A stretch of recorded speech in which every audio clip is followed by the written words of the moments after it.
Yes, children.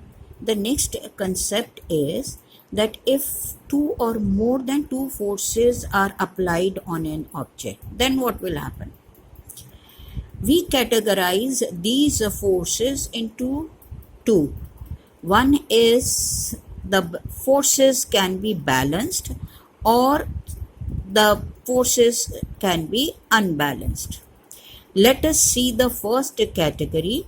When two or more than two forces are applied on the object and they are balanced. What does this word balanced mean? Let us see here. In this situation, I have a box, and on this box, force is applied. One force is applied in this direction and the other one is applied in this direction. I told you in the previous video that force has direction. It has magnitude also and it has direction also. तो यहाँ पर मैं magnitude और direction दोनों चीज को consider करते हुए ये बैलेंस्ड फोर्स आपको एक्सप्लेन कर रही हूँ. एक फोर्स F1 है, दूसरा फोर्स F2 है और दोनों फोर्स उल्टी दिशा में लग रहे हैं. If the amount of force or if the magnitude of force F1 and F2 is the same amount of force is applied on this object in opposite direction. तो इस ऑब्जेक्ट के ऊपर क्या असर होगा? इस ऑब्जेक्ट के ऊपर कोई असर नहीं होगा. फोर्स F1 इनका रिजल्टेंट होगा force F1 minus force F2 minus निशान क्यों लगाया? रिजल्टेंट क्या होता है? नेट फोर्स होता है. नेट फोर्स क्या है? इस फोर्स का और इस फोर्स का सम.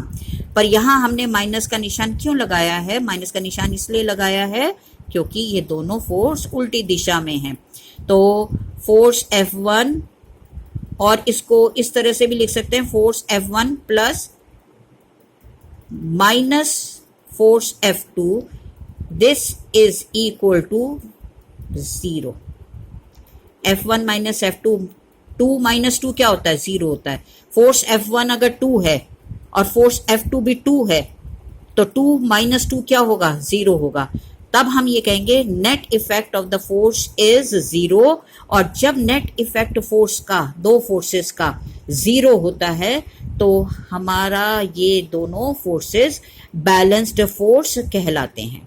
Similarly in this example, see again the force that are being applied, they are the same. F1 and F2 are same, but the direction is opposite.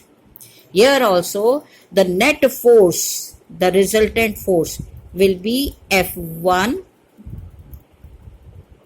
Net का मतलब क्या है? नेट का मतलब सम टोटल.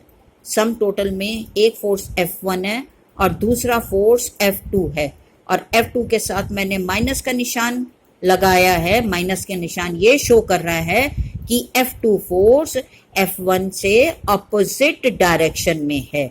डायरेक्शन ऑपोजिट दिखाने के लिए हम माइनस का निशान लगाते हैं. और अब F1 माइनस F2 करेंगे तो आंसर क्या आएगा? 0.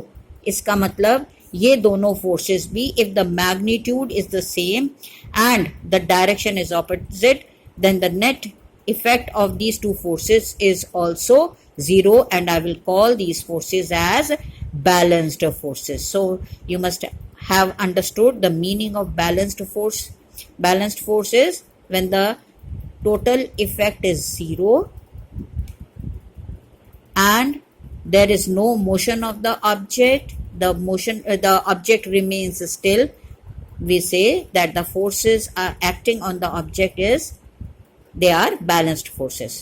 Balanced forces की definition हो गई, if two or more than two forces are acting on an object and they don't produce any motion in the object, no change occurs, then we say that the forces are balanced forces. पर इसकी वजह से एक काम हो सकता है. क्या काम हो सकता है? कि इसकी वजह से इसकी शेप चेंज हो सकती है. ना तो मोशन में फर्क आएगा, ना स्पीड में फर्क आएगा, ना डायरेक्शन में फर्क आएगा, किसी चीज में फर्क नहीं आएगा. सिर्फ फर्क किस चीज से आ सकता है? इसके शेप में फर्क आ सकता है. बस यहाँ से जैसे हमने एक बॉल को दबाया दोनों साइड से बराबर का फोर्स लगा के, तो क्या होता है कि बॉल की शेप चेंज हो जाएगी. यहाँ पे हमारे पास रबर बैंड है, हमने फोर्स लगाई इक्वल दोनों साइड में, रबर बैंड स्ट्रेच हो जाएगा। Is it clear? तो ये फोर्स लगाने से क्या होगा, सिर्फ शेप चेंज होगी। तो balanced forces, resultant is 0 but the shape of the object can change.